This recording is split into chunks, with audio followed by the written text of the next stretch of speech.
Look at Finding Nemo. My wife was pregnant with our first kid, and it was the first movie I ever saw that really made me want to be a father.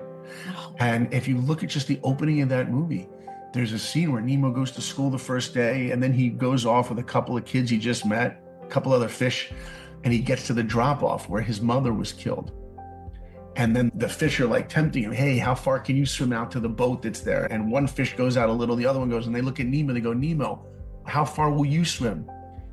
And Nemo has a response. He doesn't say, I'm not allowed to do that. My dad says I'm not allowed to do that. He doesn't say that. He doesn't say, oh, I can't do that, it's not safe. He doesn't say that. His answer is, oh, I can't swim out there because my dad says it's not safe. He says both answers, meaning I trust my father. That is not good for me. I'm not going to swim out there, no matter the peer pressure. And right after he says that, who shows up? His dad.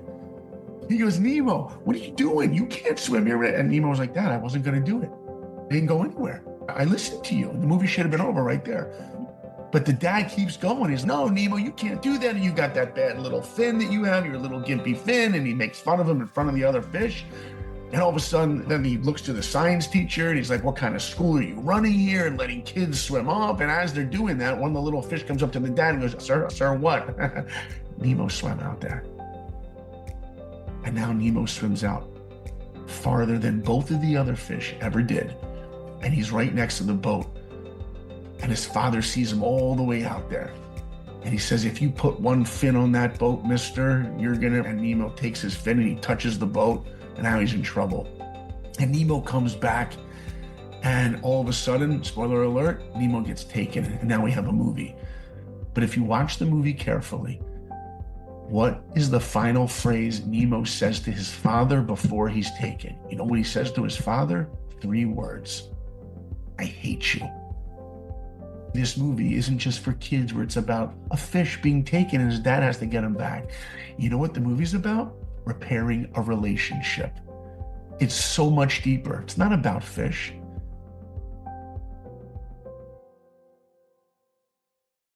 Great title for a podcast, Blessings. Thank you. Yes, I love it. What a great meditation. We are here to learn in the spirit of life. I'm all about believe. You're about spreading blessings. It's great. What about your blessings? What's the biggest blessing of life? What a great question. Because it's the Blessings podcast, I have to ask you, what is your biggest lesson in life? My biggest lesson in life. A whole lot of conversations with people about life and how those things manifest as blessings and lessons, and sometimes both. It's my connection. You're going to get schooled. The journey is the journey. What you and me are searching for are the blessings in this life. Remember the reality of how sweet people are. Spread blessings around the world. You are the most remarkable energy. You make me pause, make me excited, make me think, and make me spontaneously come up with an answer. This is another one of those great moments in time in my life. Thank you for reaching out to ask if I would do the show. Welcome back to Blessings, my friends. How committed are you to your dreams? Today, we are going to talk about dreams and what it really takes to achieve them. Here with me is Saul Blinkoff, who was profoundly inspired by a movie that touched millions of hearts in the 80s, including mine, E.T. Remember that? He wanted to make films, and then he wanted to become a Disney animator, and he did it. He did all of it. He made his dreams come true. He began his career as an animator for the Walt Disney Studios, working on the hit films Pocahontas, The Hunchback of Notre Dame, Mulan, and Tarzan, and many more, and went on to direct and produce and consult for Disney Films and DreamWorks. He directed high-profile commercials for clients like Best Buy, Dunkin' Donuts, ESPN, Subway, Mercedes-Benz, and more. Saul speaks around the world, sharing practical tools for success, meaning, and fulfillment in all aspects of life. And he hosts the inspirational podcast, Life of Awesome. Saul lives in Los Angeles with his wife, Marion, and their 4 children. And I would love to welcome Saul Blinkoff to the show.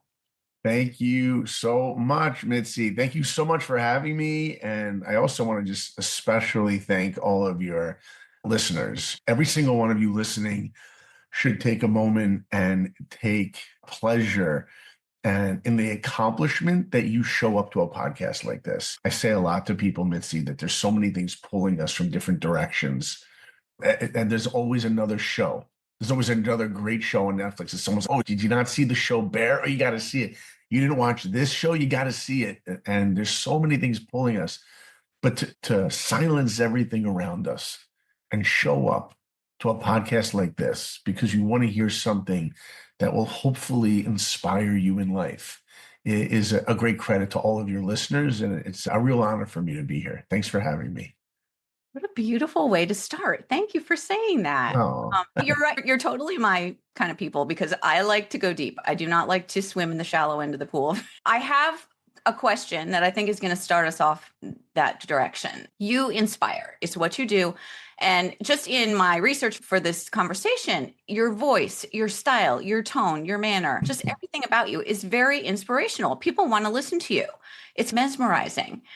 And I think there's always a reason why we get connected with the people that we do. And I think that you are here today to move us in some way. So I want to ask you, what does it mean to you to be, quote, moved, to be taken mentally or physically from one place to another? Yeah. Oh, beautiful question. You know what? Let me go back a moment. You said a word that got me thinking, the word inspire. You said to me, Saul, you inspire people. And all of us want inspiration. That's why everyone shows up to a podcast like this. Mitzi, that's what you're doing. You're inspiring people. But one thing that I say a lot to others, and especially to myself, is be careful because inspiration comes and goes. Inspiration slips through our fingertips. One moment you're inspired, the next day it's, oh, what did Mitzi say? What did he say? What did she say? And it's one thing to be inspired. It's another to live inspired. And I think the goal that all of us have to have when you show up to a podcast like this, when you watch a TED Talk, when you open up a book of wisdom of any kind, the goal cannot be, I hope I hear something that will validate how I already live my life. It can't be the goal. The goal can't be, I hope to hear something that will validate the way I already live my life. The goal has to be, I hope to God that I hear something that will change the way I think about the world, that will change the way I think about my place in this world. And once we find that change in our mindset, which is a difficult thing because our egos get in the way and sometimes we don't want to hear those things. But that's the first part of it. But that's not the most important part, because if all you hear is something that changes your mindset, you've wasted your time. The goal has to be, how do I hear something that changes my mindset that I can then put into action? Not just change what we think, but change what we actually do. The most difficult change we will ever have in our lives is to change ourselves. I promise you, every single person here has a list. If you're married, believe me, you have a list of how your spouse should change, how they should speak to you differently, how they should clean their home differently. Believe me, there's lists we have. If you're a parent, if you're a dad, if you're a mom, what, you don't have a list of how you wish each of your children could change? By the way, if you have teenagers, believe me, you have a list. If you work for an employer, you don't think you can run the company better? Of course we do. I got a list. I wish I could do it like this. I know I could do it better like that. These people around us, we want to change. But at the end of the day, the only person we can ever change is ourselves. So if you want to move from here to there, like you said, Mitzi, so beautifully as you asked, if you want to move from here to here, there's one way. Have one singular goal. I want to hear something that changes my mindset because I want it to affect what I do, because ultimately I want to change myself. Translation, I want to grow. That's what life is about. How do we grow? How do we grow and become a better version of ourselves? What, in 5 years? No, in 5 minutes. How can I be better in 5 minutes? Every time you're walking out of your home, there's a doorway. Stop for a moment and think to yourself, what am I going outside for? What am I going to accomplish today? What do I want to get? Oh, I want to go shopping. I'm going to get this. I'm going to get this. Okay, hold on. What do you want to give? Oh, I'm going out into the world. How do I want to make an impact? You want to get something when you leave the home every day? If you want to get something when you leave your home every day, have the goal to give something when you leave your home every day. And believe me, you will get so much. That's how you move. I love it. Oh my God, that's beautiful. Okay, the whole time, and you're reminding me of something that happened to me this morning, and this is very funny because you mentioned, your spouse, you're going to have a list of things. Okay, so sometimes the best gift you can give to somebody is to allow them to, quote, inspire you or teach you something. So this morning, I decide I'm going to make some bacon. Now, my partner, Jonathan, he's got a particular way of making bacon. He always makes the bacon. He has it all laid out in the pan and he's got a whole system. I love it. He has a system for everything. So That's good. I have my way of doing things. He has his way. Now, this morning, I'm laying out the bacon to make it, and I actually asked him for his input. And he said to me, "You never want to know how I do it. You always get mad at me when I tell you how I do it, how I want you to do it." And I said, "No, I really want you to show me the best way to make the bacon." And I let him do it. I let him show me. He laid it out, and it was so great. I think he felt loved from me doing that. And then the ending is that after he left the house and I'm making the bacon, I forgot to set the timer and I burned the hell out of the bacon. Oh, man. But Does he know about that? no, he does not. You don't know about it. Are we going to let him listen to this episode, or maybe we'll keep Maybe, it? yes. If he listens. I think just the point of letting people do that for us is sometimes a gift that we can give in a way that we can give back to others. Yeah, you're right. I'm going to take it a step further, though. You're right. I think we do give to others when we allow them to teach us. But let's go one step further. I'm going to say that we actually give to ourselves in the deepest way when we allow others to give to us. Every decision we make in our lives, every single decision we make in our lives is for our own pleasure. Let that sink in for a minute. Some of you are driving your car right now. You're like, wait, what did he say? He said every decision, wait, when I give charity to a homeless person, that's not for me, it's for them. You think it's for them? It's for you. Yeah. It's for you to become more empathetic, to be more of a giver, to be more sensitive to those around you. One thing we tell our kids all the time, we say, when you go to a restaurant and anyone serves you food and they put that food in front of you, the first thing you do is you look into the eyes of the human being that put it in front of you and you say, thank you. You don't just say thank you as they're placing the food down and you don't look up at them. No, look at their eyes. And those of you that are listening right now, you're like, hey, no, I know. When I go out to eat, I say thank you to the server. Okay, hold on. Do you look into their eyes? Or are you looking at the food and moving your plates around and getting your cup ready because you're getting ready to eat and you miss their eyes? Maybe we miss their eyes. And guess what? If they're wearing a name tag that has their name, you say their name every single time. And if they don't have a name tag, you ask them their name. Hey, what's your name? Oh, Julie. Thank you, Julie. And if you want to go one step further, because let's say you're the person that always thanks people, you always look in their eyes, you always call them by their name. You want to go one step further and really out of your comfort zone and really impact that person, empathize with them. Wow, Julie, you guys look really busy. Must be difficult. I really appreciate you bringing our food so timely. Or don't worry, if you came a little late, it's fine. We're patient. We realize how busy you are, and we really appreciate the work you're putting in. You will change Julie's life. But you know who else's life will change? Your own. And I promise you, the pleasure you will experience from showing real gratitude to the other person will be 100 times more pleasurable than any bite of Nobu sushi that you could ever eat. Because in that moment, the sushi, the food, the steak, the pleasure from that, it only lasts a moment. It only lasts from the moment that you eat the food till it goes down into your stomach. That's it. Not even that long. It's 3 seconds. That's it. But the pleasure you have from empathizing with another human being, that's what life's about. So I think that when we allow others to give to us, whether it's wisdom or teaching us how to make bacon or whatever it is, what we're really doing is we are experiencing true pleasure of growing. Yeah. I love that perspective. Wow. Oh my gosh. Who taught you empathy? I would probably say my mom. Yeah. And yeah, my mom. And when I was in my 20s, I had my dream job at Disney. And I was working on Pocahontas, and I worked on Hunchback and Mulan. And between Mulan and Tarzan, I had some free time. And I ended up going to Israel for 10 days. I was 24, and I was on a program. And I didn't grow up just Jewish. I was, let's say, culturally Jewish, and my parents were religious. And I just was trying to search for meaning, let's say. And I'm in Israel, and there's this rabbi who's giving us a tour around the old city of Jerusalem. And as he's touring us around, he's an incredible speaker, storyteller, inspiring human being.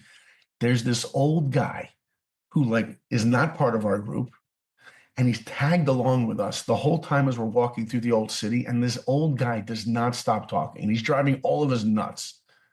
And we're like, who is this guy? And there's only 4 guys on this program and 6 women. We're all in our mid-20s. This guy's driving us nuts.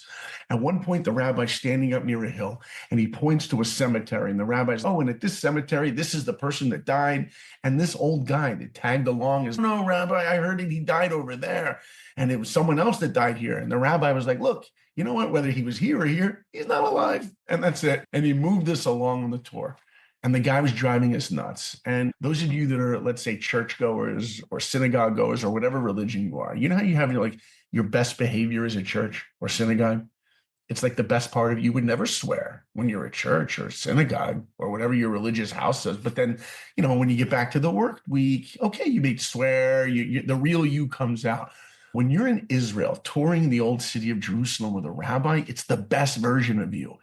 And even with the best version of me, I was so frustrated. And in my head, I was swearing, could this guy please leave? That's how hard it was to be around this guy. After the tour, the rabbi says to us, you guys, you have free time. We'll see you back here in 1 hour. And I see this old guy walk away.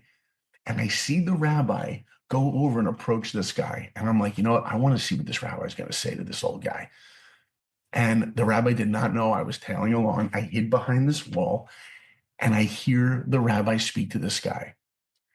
And what would he say to this guy? What would anyone normal say? If you ever want to tag along, could you please just be a little quieter? It's very distracting. That's a very nice, real way to set up a boundary. People will say you got to protect your space. As a professional, you're giving a tour. The rabbi didn't even have to go up to him at all. He goes over to the guy and he says to the guy the following: it is such a pleasure to have you with our tour. Anytime you want to join, please join. It's a pleasure to have you. Now, this wasn't the rabbi speaking to this guy in front of the students, showing us, oh, you got to be kind to people. This is the real him. When I saw that, I was like, whoa, I got work to do. And anytime in our lives, when you see people around you that inspire you, look at their qualities. Look at those qualities and say, those are qualities I want to have. No one's perfect, and neither are we. But when you find Michael Jordan, okay, he was the greatest basketball player that ever lived. Does that mean we have to look at him and go, I want to be a great basketball player? No, but it's, wow, man, did that guy have discipline? Did Kobe Bryant have discipline? I want to put that kind of discipline into my marriage. I want to put that kind of discipline and the expectation of difficulty and hard work and to overcome it into raising my children. Michael Jordan may have been the greatest basketball player that ever lived, but I don't know what kind of husband he was. I don't know what kind of father he is. Anytime you see a character attribute, a character trait in anyone around us that inspires us, that's what we should want to acquire. Jealousy is looking at them and going, whoa, why do they have that and I don't? Who says you can't get that? Know what real value is. It's those character attributes of those around us who are growing. That's what we should want to acquire. Yeah. Absolutely. Oh my God. What a great story. That's funny because it gave me chills because my daughter, you're probably talking about the birthright trip, right? My daughter went on that same kind of quest in Israel when she was in her early 20s, and she's now in her late 20s. It had a profound impact on her life. Yeah, it's a game changer, right? It is. It's a game changer. And she actually went on to do the March of the Living reenactment and marched later on in a different trip. We have these opportunities in life. You don't have to go on a big crazy trip like this to notice what you're talking about, those character traits that we should want to emulate in our own lives. Yeah. Yeah. It's all around us, right, Mitzi? It's all around us, and we just have to notice it. Yeah. That's And I right. want to talk about you use the word character. So that word obviously is very instrumental in your life because you're all about movies Mhm. and Yeah, animating things and that's right. films and drawing these characters. And you've told your life story so many times. I don't want to go into the details of that necessarily, but what I would like to talk about is the impact that movies have on us as humans are opportunities, just like you said in real life. They're also opportunities for us to look at the things that are presented to us on screen, the things that really touch us, and to be able to recognize something about ourselves because of that. Maybe it's something that's missing in ourselves. Maybe it's something that's present in ourselves that we don't like. But tell us about a time when you saw something in yourself, a part of yourself, because of a movie. Yeah, you're asking the best questions. Mitzi, I'm coming back for round two. This Good. is Oh my great. God. I love that. Absolutely. They're just really thoughtful questions. I so appreciate that. So, first of all, when we watch movies or read stories, what makes one movie wonderful or a story engaging and another one not? So, there are certain rules that scriptwriters and authors follow in order to engage an audience. Yes. Rule number one, and most important, is that you have to have the most relatable protagonist, a main character that I can relate to. When you watch a movie like The Karate Kid, and the original, not the Kung Yes. Fu The one, the original. original, right? We watched that movie, Maggio. yeah, the 80s, as my kids always say, the olden Oh, days. yes. So many good movies. Good stuff, right? Goonies, Back to the Oh my God. The Future, things that stick with you. The Breakfast Club, right? We had the Breakfast best Club. movies. Oh my Ferris gosh. Who Bueller, is that director? John, is it John Hughes. John Hughes?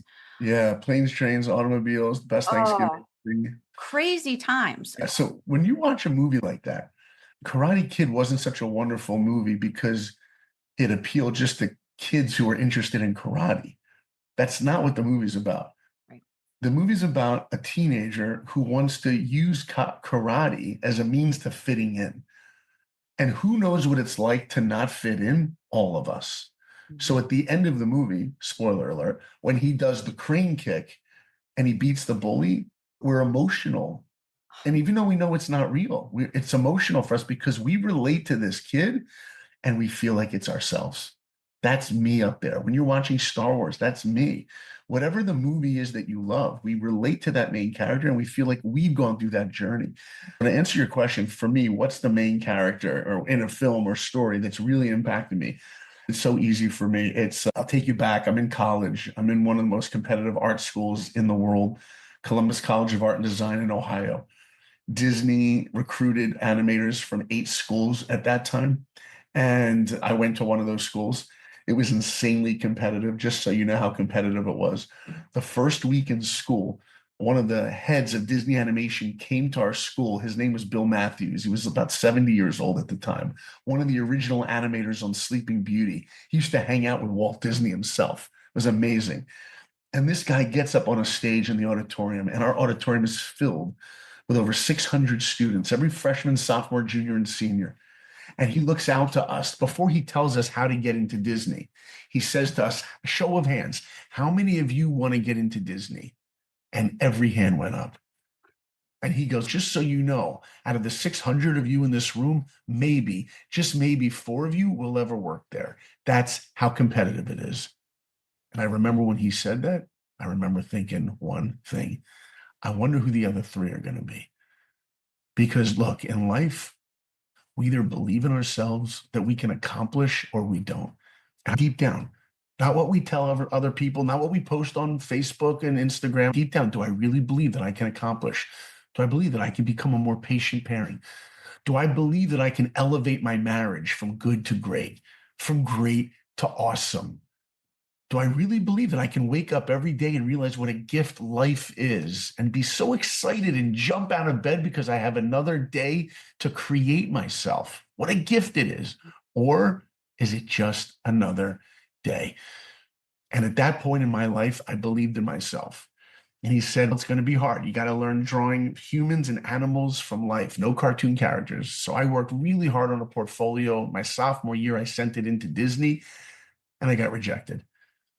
And then I tried again the second year.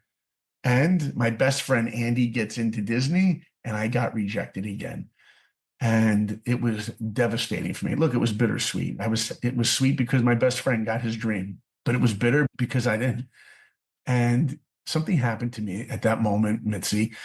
I realized that even though my dream is to work at Disney, it's probably not going to happen because I'm just not that talented. People hear that word talent. Oh, he's talented, she's talented. It usually means that they're born with something. God gave them a certain ability that other people don't have. That's how I saw myself. I just wasn't talented. Andy was a natural. He was amazing. And I felt like a loser. I felt like a failure. When I would walk the halls of the school, people would be like, oh, Andy got in and you didn't. I felt like a sympathy case. I became known as the guy that was friends with the guy that got into Disney. I really became known as a loser. And that's how I saw myself. And one thing I tell my high school kids, and I remind myself and all of us, is don't ever let anyone define how you feel about yourself. Don't ever let anyone define how you feel about yourself. So often we give other people the control over how we feel about ourselves. If I post a picture on Facebook and people like it, now I feel better about the dress that I wore, the food that I ate. We give other people so much control over how we feel about ourselves. Real strength is to look in the mirror and love because you realize this exterior is just an exterior and you love yourself, who you are, not what you look like, who you are inside and what you look like. My daughter, she's 12, and she's in this stage right now where she loves taking this little brown pencil and making freckles on her face every morning before school. And we thought it was cute, like the first time. We're like, okay, one time, but now it's every day. And she's 12, and I just love freckles. So like the other day, she came home and I was like giving her a hug, and somehow my finger was wet and somehow I wiped freckles off of her cheeks. And I'm like, wow, look who's here. Naomi's here. It's so beautiful. Dad, come on. She's going through the natural growing that teenagers go through. And she wants to elevate her look, and she feels freckles will do it. Can you imagine looking in the mirror and seeing exactly how you were created and loving yourself? And at that point, I did give other people the control over how I felt about myself. And instead of feeling like a loser, I decided to take that feeling away, and I gave up on my dream. You're like, wait, what did he just say? Did he just say he gave up? This is the guy that talks about persistence and Michael Jordan and achieving dreams. He gave up. I gave up on my dream because instead of becoming the person that doesn't get what he really wants, I became the person that doesn't want anything. And if you go through life like that, you too can settle for a life that's mediocre and average. And that's what I did. I gave up. And a week later, a buddy calls me up and says, Saul, I got tickets to go see a movie. You want to go? I said, I'm not in the mood. He goes, they're free. I'm like, oh, okay, I'll go. So I go to the movies and I see a movie that's based on a true story. It's about a guy who's 5 feet tall. He doesn't have an ounce of athletic ability and he wants to play football at Notre Dame. What movie is it? Do you know? Yes, it's Rudy. There you go. Boom. And I'm holding up on my desk. I have a mini Rudy movie poster that I'm holding up to the camera. I can still picture that guy, that actor, he'll never age for me. Sean Astin. Yeah, he's also from Goonies. Oh, yes, he is. Two of my favorite movies. By the way, just the flip side of this is my first favorite movie of all time. Oh, that's another discussion. I wasn't allowed to see it. Yeah, I wasn't either, but I eventually saw it. Boom, boom, boom, boom, boom, boom. That's Jaws, people who aren't watching. I'm holding up the Jaws poster. But I see the movie Rudy, and this movie Rudy is a true story. It's about a guy who's 5 feet tall and doesn't even have an ounce of athletic ability, and his dream is to play football at Notre Dame. If you were friends with the real Rudy Rudiger, and he told you his dream was to play football at Notre Dame, you know what you would have told him? Dude, I love you. Get a new dream. But Rudy was like, oh, yeah? Well, we'll just see about that. And he tries to get into Notre Dame. He's rejected. Second time, rejected. Another year goes by, rejected. But fourth time, if you look at the movie poster for the movie Rudy, it says on the poster, when people tell you dreams don't come true, tell them about Rudy. Mm-hmm. And he gets in, and tears are streaming down my face. And I remember thinking one thing: if an unathletic kid like that could get into Notre Dame with an insane amount of hard work, that what I felt was an untalented artist like me could get into Disney with an insane amount of hard work. And I vowed to never give up again. How would you like to get the best text of your life? This is your sign that it's time to add something powerful to your morning routine that sets you up for success and reminds you that you are worthy and makes you unstoppable. It's a motivational text message from me, a real human. I am Mitzi Campbell, a mindset specialist, and I know that it is possible for you to live the life of your dreams. My morning motivational text messages help you up-level your mindset, your happiness, and your success. Sign up for a 2-week free trial at yourpositivemoment.com and change your life today. Join the movement so we can all thrive together. yourpositivemoment.com. You asked me a question. You said, Saul, in movies, who's the character that you relate to? What's a movie that had an impact on you? This movie had the biggest impact on me because it was a story about someone who was ordinary, who did something extraordinary. You want a message? A message for all of us is just because something isn't probable doesn't mean it's not possible. Just because something's not probable, just because something's not easy, doesn't mean it's not attainable. I have a son, he's 16, and he was like, Dad, I want to do track. I want to do track. You think it'll be easy? And I said, if you want to be average, it'll be easy. Do you want to be really good at track? It's going to be difficult. Do you want to be the best track runner who ever lived on the planet? Then you're going to have to bleed, and you're going to have to sweat, and you're going to have to wake up a little extra early. You're going to have to watch what you eat, and you're going to have to work on your meditation and your mindset and control your body and your emotions and put it all together. And when it gets so difficult, you're going to have to keep running anyway. That's what our lives are like. Every single one of us has this little shoulder angel on our shoulders when we wake up in the morning. And that shoulder angel is whispering to us, today's the day. Today's the day you're going to get through your inbox. Today's the day you're going to hit the gym. Today's the day you're going to put that clothes away. You're going to organize the garage. You're going to reach out to another client. Today's the day you're going to be more patient as a parent. Today's the day you're going to really work on being more patient as a spouse. Today's the day you're going to meet your soulmate. All the things that we want to accomplish in a day. But there's the other shoulder. The shoulder devil. And the shoulder devil isn't whispering anything to us. The shoulder devil is screaming to us. Who do you think you are? You think your marriage is going to be a great one, or your marriage is going to be average? You think you're going to be doing great things at work today? You think your relationship, your marriage is going to be awesome? You think you're going to love being a parent? That's not for you. You're a life of average. And awesome is not you. And so often we end up listening to the shoulder devil. We listen to that voice that's so much louder. But there's one voice we need to hear. It's the voice from inside. It's that shoulder angel saying, today's the day. You can do it. Take one step more, and you can change the world. You want to change the world? Right here. You got to start right here. Yeah. I believe that in the depths of my soul. But is it always a question of belief, or are there times when we have to, I don't want to say give up on our dreams, but we have to be realistic about our abilities? Okay. Oh man, you asked the question, Mitzi. I just got a goosebumps. You said two words that just hit me. You said dreams and you said abilities, right? So if you think about dreams, what are dreams? Most people have their dreams when they're asleep. And what we dream when we're asleep is seemingly impossible. And by the way, I always tell people, if you've got a dream and it's seemingly impossible, don't use the word dream. Change the word dream to goal.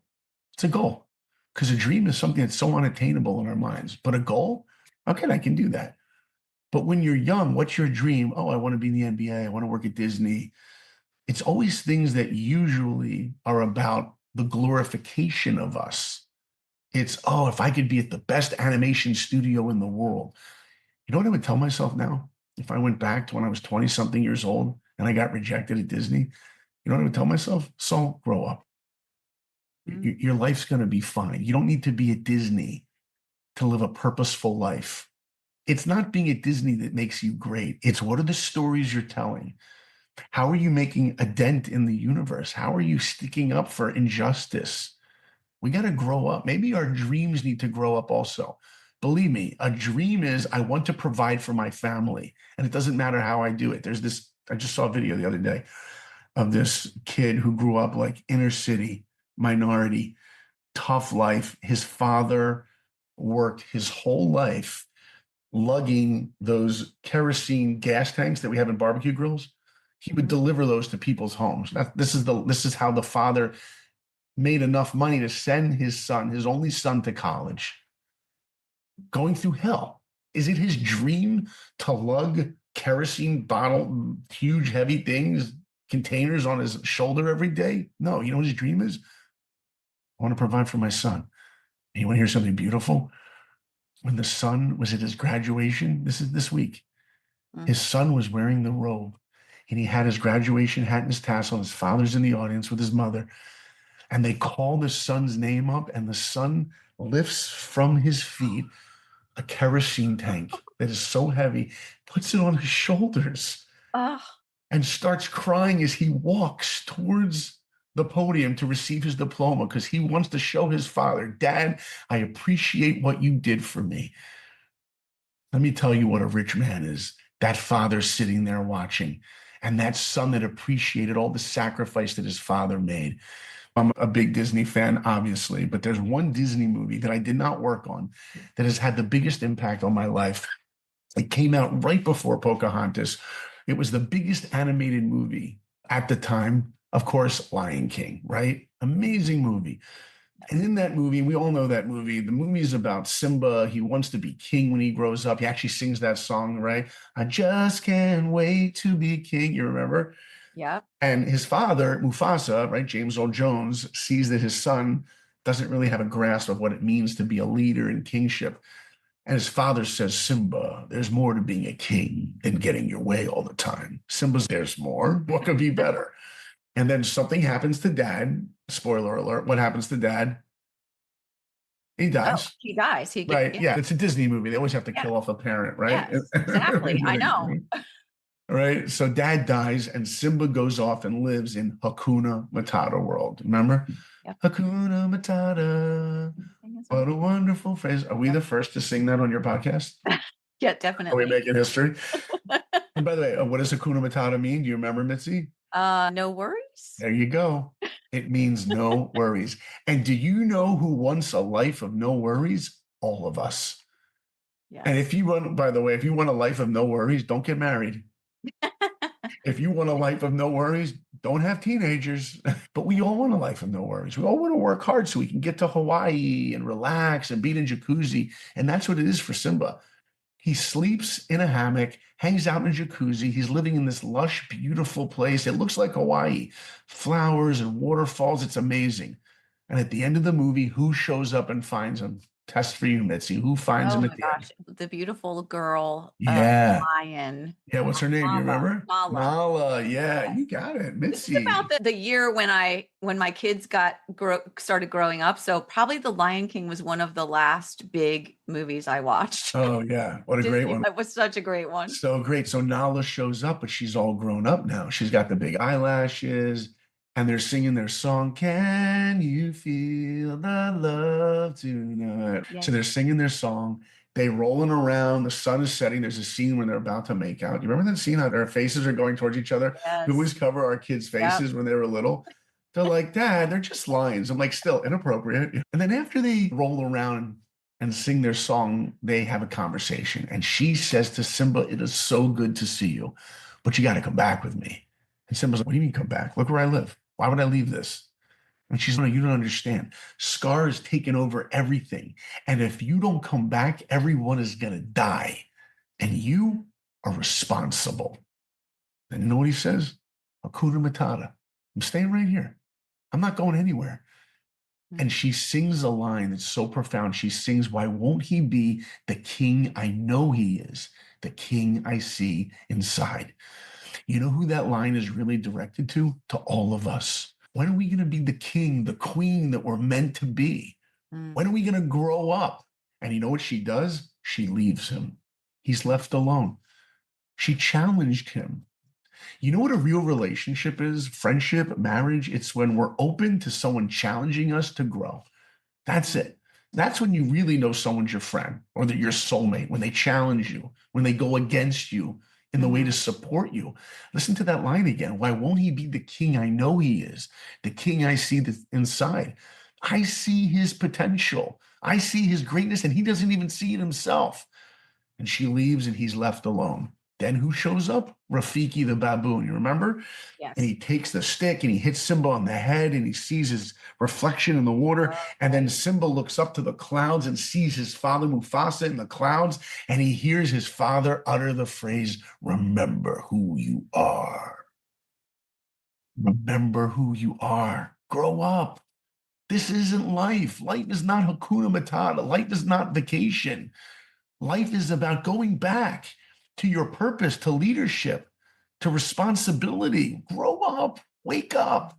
So Simba goes back, defeats Scar, and Lion King becomes the biggest animated movie in history, BF, before Frozen. And you know why it became the biggest animated movie? Not because we love movies with lions. No, it's because that movie gave us a true taste of what greatness really is. You know what it is? It's a singular mindset. How do I wake up and use my ability to take responsibility for the world? Every single one of us has a passion, has an ability. And responsibility is wherever in life I have the ability to respond. Yeah. The ability to respond is a responsibility. And let me tell you, if you ask 99% of the world, Mitzi, what do you want out of life? You know what they'll tell you? I want to be happy. I'm sure every single person listening to this episode is saying, yeah, I want to be happy. And what's going to make you happy? If I ask you that, you'll say, oh, I need another couple zeros on my bank account. I need to meet my soulmate. I need my husband to be a more patient, whatever. I need my kids to listen. I need my home clean. I need that one closet organized. I need more space. I need whatever. The problem is that happiness is usually contingent on outside experiences. If I get this, then I'll be happy. But there is something so much sweeter than a life of happiness. Don't go for a life of happiness, because you know what's sweeter? A life of meaning. And how do you get a life of meaning?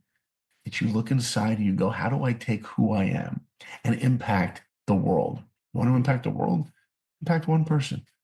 Yeah. Change one person. Change yourself. Yes. Empathize with another human being, and you'll have a taste of what real greatness is. That's what it is. Yeah. And for me, dreams are one thing, but the dreams have to grow up, because the dream really should be a goal. And the goal has to be, how do I grow as a human being? Look, I got my name in a lot of Disney movies. Big deal. Because someday, this isn't morbid, this is a reality. I'm going to die. We're all going to die.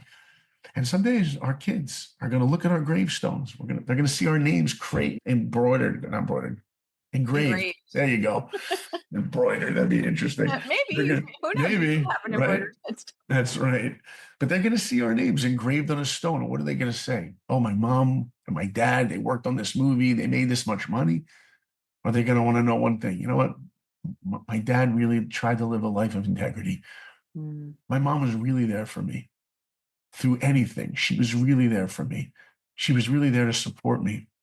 My mom tried to become the best human being she could be. That's the legacy we leave. On my podcast, I interviewed the great late George Foreman, the boxer. Oh, yeah. He was amazing. What a guest. And on the podcast, he says, I asked him the question. I said, George, what's the legacy you want to leave your children? What's the legacy you want the world to remember about you? He didn't mention the $138 million he made the first year with the Foreman Grill. He didn't mention that. He didn't mention the 2-time gold Olympian and heavyweight champion of the world. He didn't mention that. He said, you know what I want the world to remember about me? When I walked down the street, that I smiled and I tried to make another person just a little bit happier. That's what I want the world to remember about me. I was blown away by this guy's character. Just incredible. And there's a lot to learn. When you watch a movie, there's got to be messages. If you go to the movie, go to a movie. If you go to Wicked, if you're watching Wicked on TV with your family and you shut off the movie and all you did was enjoy the movie, you wasted your time. The goal has to be, how do I experience a movie, a story, anything, and let it impact me? What's the theme of Wicked? Defying gravity. You want to defy gravity? You know who's in the way of us defying gravity? Ourselves. That's my message to all of you listening and to myself. If we're going to defy gravity, if we're going to realize seemingly what's impossible, we have to tap into what makes us unique. There is no person on the planet that has ever or will ever be like you again. And any pain that we've gone through in our lives, and we all have, we've all gone through some trauma or pain, all that is an experience so that we will then notice that trauma or pain in another person, be able to empathize with them a little bit more, and be able to do something to elevate them. So I think it's really getting in touch with purpose and passion, and combining the passions that we have and the abilities with taking responsibility. Yeah. And as you're talking, it's making me think about the concept of Disney movies themselves, because I can say Disney has been a huge part of my life when I was a little girl. And every Sunday night was our family night. We would go to my grandparents' house. We would have a family dinner, and then we would watch I think The Wide World of Sports was on during the And it was the Wonderful World of Disney. and then The Wonderful World of Disney. And they'd Look have at those Disney memories would you come on. have. I know, it was beautiful. And we The would always nostalgia. watch the Wow. show.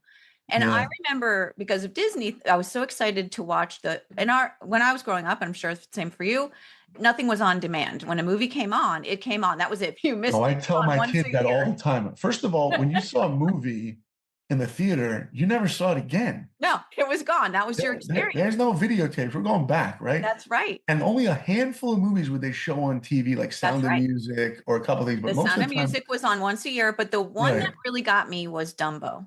I was Mhm. so excited to watch Dumbo. And when I remember setting myself up. I was probably about 6 or 7 years old. I would go through the TV guide. I saw it was coming on. I was like, oh my gosh, I planned it. And I think I had a snack there. I watched this movie. I thought it was going to be a cute little elephant movie. I got hit over the head pretty hard by Dumbo, and it really changed my life in that moment, because Wow. Disney has a way. And what you made me realize about Disney is, a lot of people think, okay, it's child entertainment, it's entertainment for children, but no. And the reason why those difficult experiences are portrayed in Disney movies is because Disney was a genius in making these movies about real life. And what you said, to help us to have empathy and recognize these experiences in others so that we will develop Oh, right. compassion. Beautifully said. Brilliant. That's Yeah, really there's so much depth to them. They're not just like to entertain, right? no. You know, look at Finding Nemo. My wife was Oh. pregnant with our first kid, and it was the first movie I ever saw that really made me want to be a father. Oh. And if you look at just the opening of that movie, there's a scene where Nemo goes to school the first day, and then he goes off with a couple of kids he just met, a couple other fish, and he gets to the drop off where his mother was killed. And then the fish are like tempting him. Hey, how far can you swim out to the boat that's there? And one fish goes out a little, the other one goes, and they look at Nemo, they go, Nemo, how far will you swim? And Nemo has a response. He doesn't say, I'm not allowed to do that. My dad says I'm not allowed to do that. He doesn't say that. He doesn't say, oh, I can't do that. It's not safe. He doesn't say that. His answer is, oh, I can't swim out there because my dad says it's not safe. He says both answers, meaning I trust my father. That is not good for me. I'm not going to swim out there, no matter the peer pressure. And right after he says that, who shows up? His dad. He's like, Simba. There you go. I get my Disney confused. He goes, Nemo, what are you doing? You can't swim here. And Nemo was like, Dad, I wasn't going to do it. I didn't go anywhere. I listened to you. And the movie should have been over right there. But the dad keeps going. He's, no, Nemo, you can't do that. And you got that bad little fin that you have, your little gimpy fin. And he makes fun of him in front of the other fish. And all of a sudden, then he looks to the science teacher and he's like, what kind of school are you running here and letting kids swim off? And as they're doing that, one of the little fish comes up to the dad and goes, sir, what? Nemo swam out there. And now Nemo swims out farther than both of the other fish ever did. And he's right next to the boat. And his father sees him all the way out there. And he says, if you put one fin on that boat, mister, you're going to. And Nemo takes his fin and he touches the boat. And now he's in trouble. And Nemo comes back. And all of a sudden, spoiler alert, Nemo gets taken. And now we have a movie. But if you watch the movie carefully, what is the final phrase Nemo says to his father before he's taken? You know what he says to his father? 3 words. I hate you. This movie isn't just for kids where it's about a fish being taken and his dad has to get him back. You know what the movie's about? Repairing a relationship. It's so much deeper. It's not about fish. Incredibles isn't about superheroes. It's about repairing a family dynamic. There's a depth that's in these films. One of my favorite scenes in any Disney movie is Cinderella. Cinderella goes off, has the most incredible night at the ball, and the fairy godmother says at 12 o'clock, everything's going to be the way it was before. What does that mean? Cinderella is going to return to a life of rags, poverty, and a slave servant in her own home where she's treated miserably. And at the end of the night, sure enough, it's 12 o'clock after she meets the prince and she gets out of there quickly. And the horse turns back into a pumpkin and she's in rags sitting on the side of the road. And then she realizes that there's something in her hand. She takes out something that wasn't supposed to be there. What did she take out? Do you remember? The slipper? The glass slipper. But hold on a second. She shouldn't have had that because the fairy godmother said everything would return the way it was. Did the fairy godmother lie? In that moment, Cinderella holds that glass slipper and she realizes that glass slipper is nothing less than a gift. And that the evening she had at the ball was nothing less than a gift. And what does she do? You know what all of us would have been like? Man, I wish I could go back to that. Man, I wish I could go back and not be a slave. She holds this glass slipper, looks up to the heavens, and says, as if her fairy godmother is listening, the phrase, "Thank you for everything." What a moment. You watch a movie like that, it's got to be like, where's my life? Am I going through struggle? Where's my life? Do I feel like a servant and a slave? And when we get these little moments, a walk, to breathe, thank you, gratitude, then you go back to the work of life. Yeah. It's like the slipper represents possibility, potential.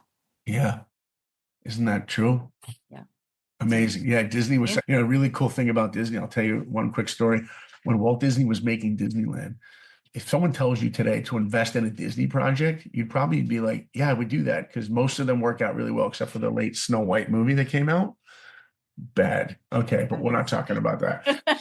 But for the most part, anyone invests anything in Disney, it's going to make you money. My kids are always like, wow, they're making another Frozen? I'm like, they're always going to make Frozen movies because Frozen movies make money and no one's going to turn down making money.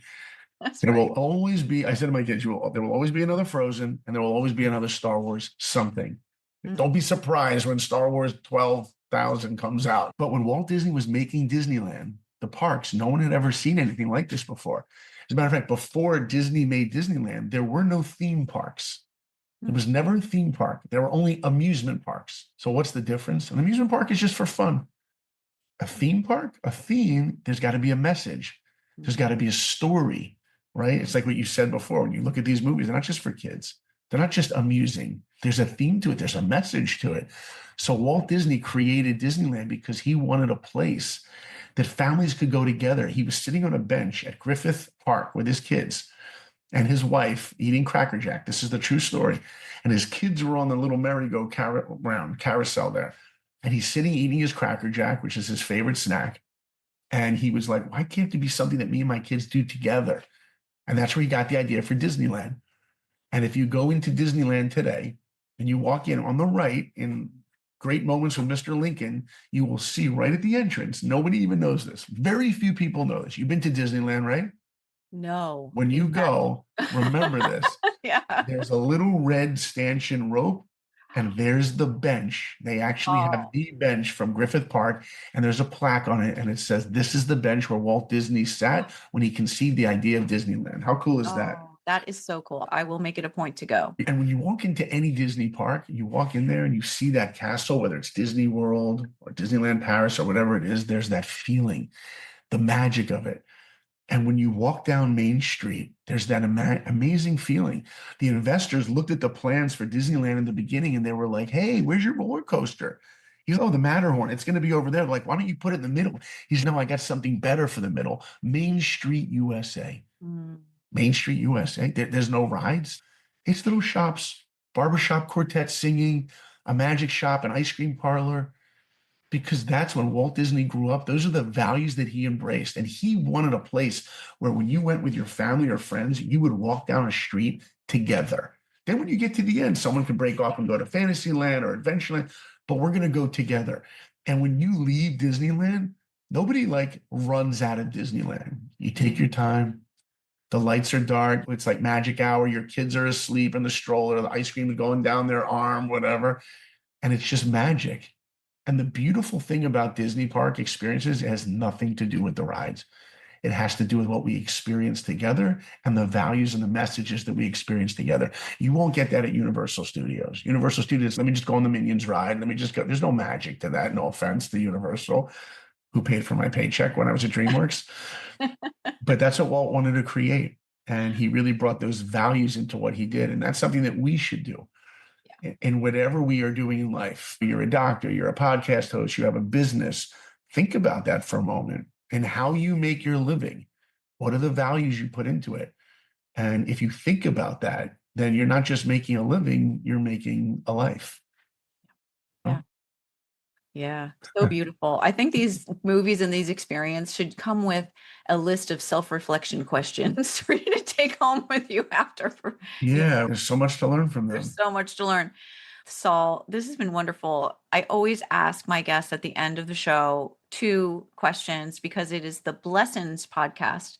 What is the biggest lesson and the biggest blessing of your life? Wow.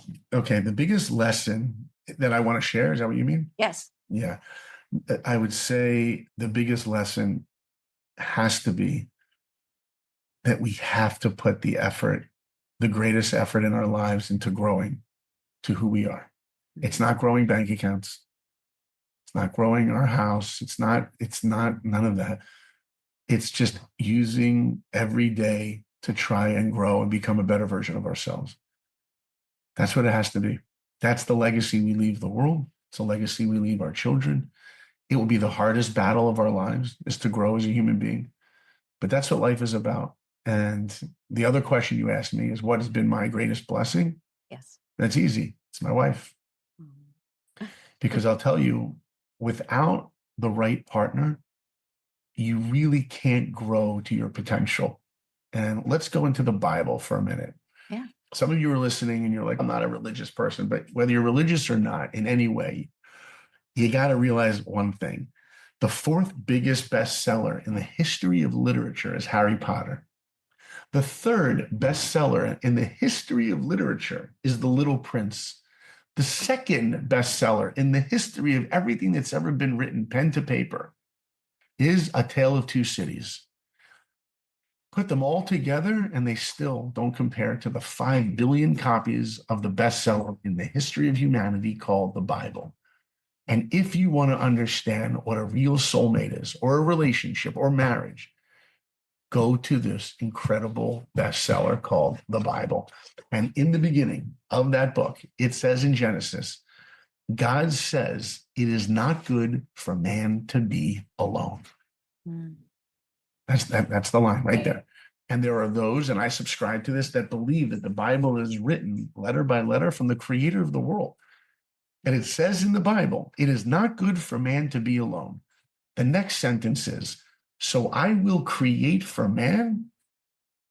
The Hebrew words are ezer kenegdo.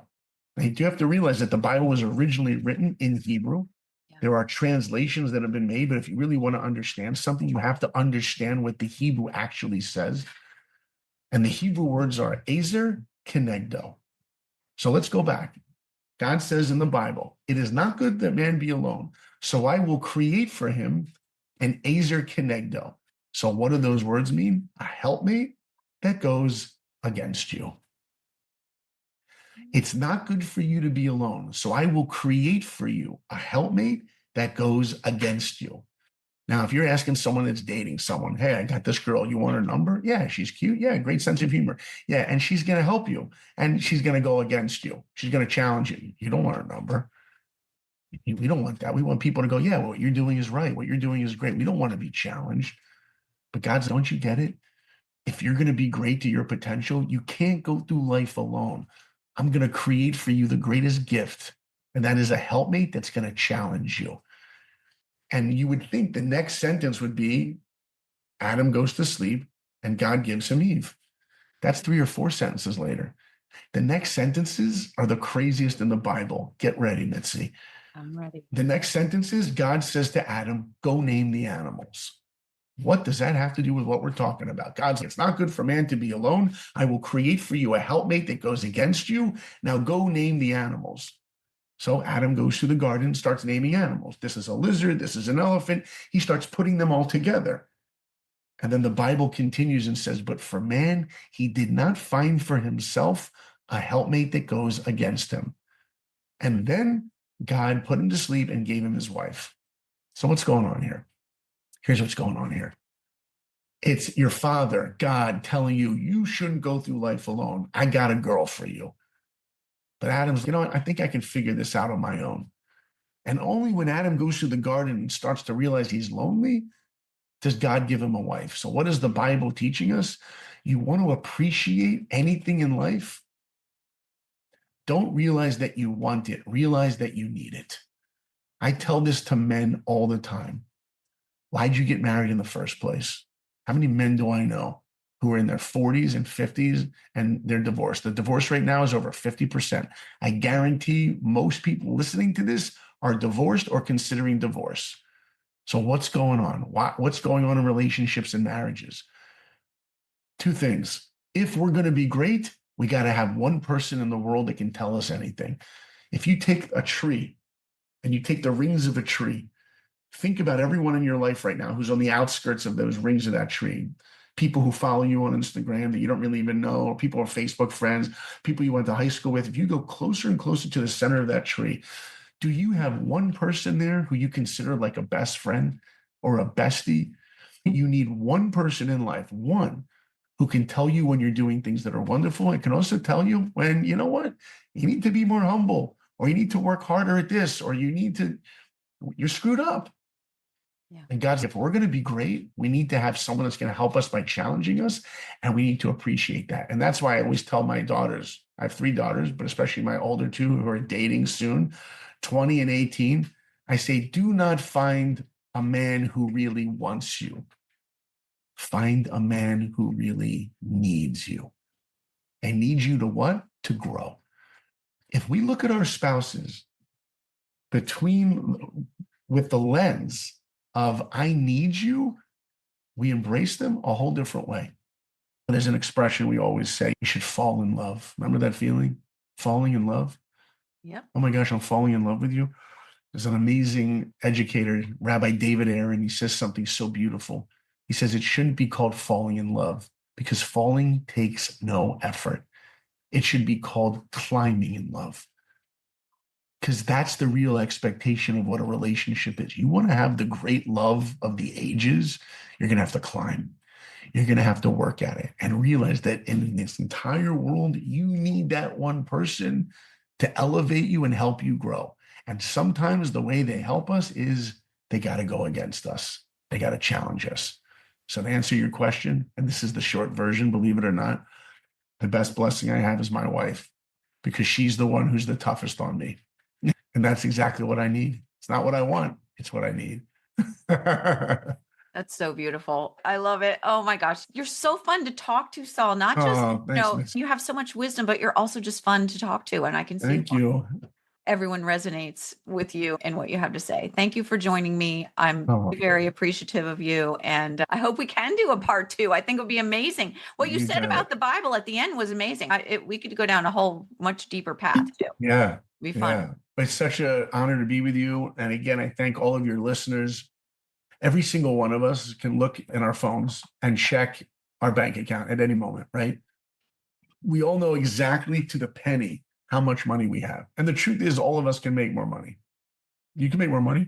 You can go to Starbucks and ask them for a couple of hours on a Sunday. You can go to Trader Joe's and say, I need an extra hour to bag and make money. And money is very valuable. Look, it gives us the opportunity to do a lot of things, but it is not the most valuable thing we have. The most valuable thing we will ever have in our lives is our time. And not even Jeff Bezos can ever make more of it. And the truth is, Not only can we not make more time, none of us has a clue how much we have left, which means it is the most valuable thing we will ever have. So I urge all of you, realize that every day that you wake up is such a gift to have one more day to realize your potential, to elevate yourself and elevate your families, to empathize with those around you, to turn the seemingly impossible into possible, and to remember those songs from Disney. Remember those words. Remember who you are. And if we do that, our life isn't good. Our life isn't great. We will have a life of awesome. Life of awesome. A There you life go. of awesome. I mean, that what could be better, right? That's what we all want. Thank you, Saul. You're amazing. Hey, everybody still listening, will you go give a 5-star review to this podcast? Mitzi puts in so much effort and so much love into this. She's brilliant. She deserves it. So I am going to go right now. By the way, by the time you hear this and you go give your 5-star review, you should be able to go find my 5-star review of this podcast. But I just want to thank you for what you're doing.